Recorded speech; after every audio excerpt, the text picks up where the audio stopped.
Welcome back to our channel. Today we're going to be talking about client retention. Now, most coaches think retention is just based on strictly client results, and that's one of the furthest things away from the actual truth. That's only about half of it. Client retention is about relationships, it's about planning, it's about customer service, and it's about your ability to really connect. Something that's not thought about as much is also that retention is a lot about psychology and that human aspect of it. Now today, I'm going to break down exactly how to keep your clients long term, not just for 12 weeks, but for 12 months and even 12 years and beyond.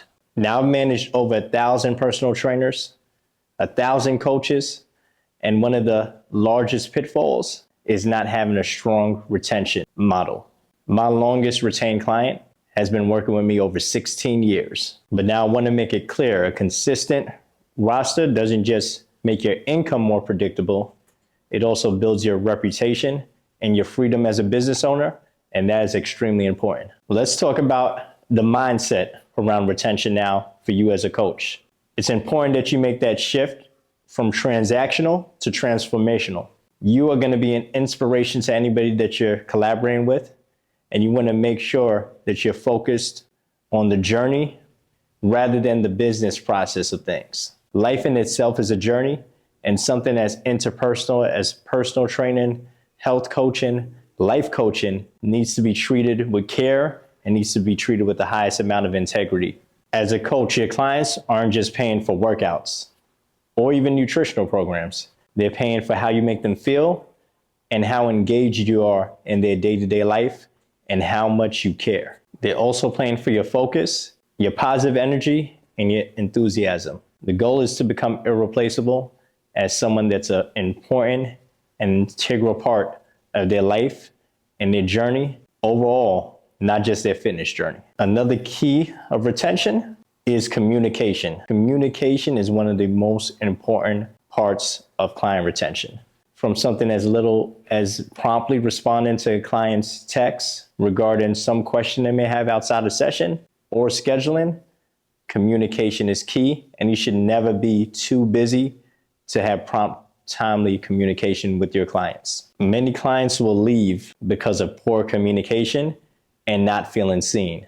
And you'll just leave that opportunity to work with a high-level client to another trainer who's more willing to communicate in a timely fashion and with care. For example, one of my longest training clients who's trained with me for over a decade, I started training with them because another coach that was working with them did not have timely communication regarding scheduling, and she has a very, very busy role as an attorney.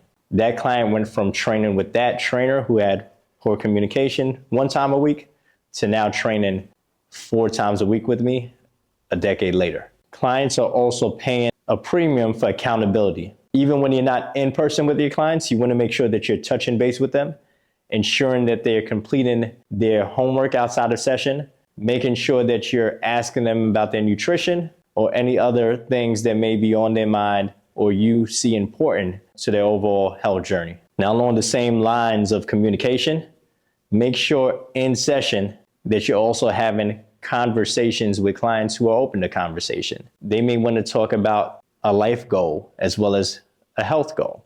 Don't just put that to the side as something that's not important because it's not related to their fitness program. Make sure that you're always open to communication with your clients. Lastly, you want to make sure that you're celebrating big life events like a birthday, just as much as you're celebrating one of their PRs, personal records, that they may have executed with you in session.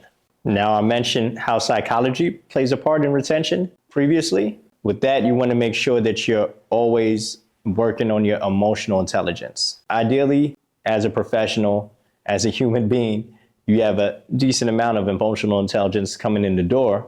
But if that's an opportunity for you, I would say that you should work on that immediately. You're going to work with a multitude of clients, and you have to understand that every one of those clients is going to have a different personality. Even though some may be similar, no 2 clients are going to be the same. So as a professional, it's going to fall on you to have that high level of emotional intelligence to figure out exactly what each of your clients' underlying motivator may be, and to also figure out exactly what they like and what they may dislike. Some clients are motivated by external competition. Some clients are motivated by internal competition. Some clients are motivated by empathy. Some clients need constant positive reinforcement. There's never going to be a one-size-fits-all when you're talking about a human being, especially a human being that's having a very interpersonal relationship with a coach. Retention in the emotional intelligence frame is all about adaptability. When you start understanding their triggers,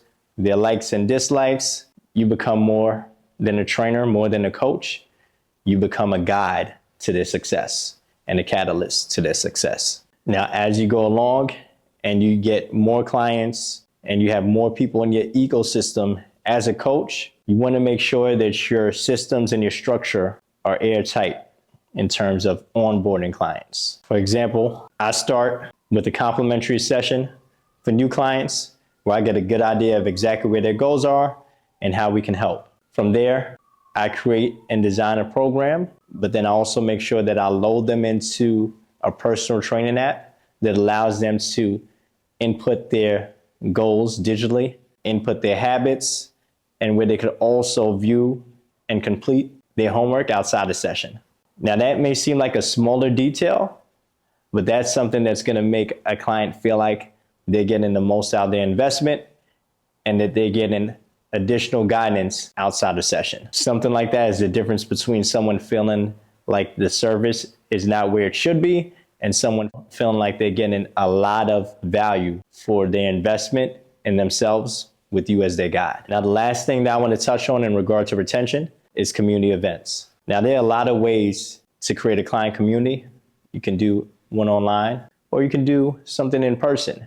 Your clients should feel like they're part of your brand because you're also a huge part of their life. Now, one event that I do with my clients is an event called the Gratitude Gala. I'm more of an in-person type of person. So I put together an event for my clients where there's an open bar, there's food provided, and they're able to dress up and have a night out on the town here in New York City. There are many ways to put together an event, but the feedback that I always get from the event that I put together is extremely positive, and that energy carries for the next month or two following that event. That's an example of something that allows your client to feel heard, seen, and just feel good about the overall experience, and trust and believe that's something that will be remembered when they're thinking about you and your brand. You can't scale chaos. Retention is the foundation of real business freedom. As an entrepreneur, if you can master retention, you master impact, income, freedom, predictability, and scalability. If you found this video helpful, make sure that you like and subscribe or even share with someone that you think would be in the need of this video.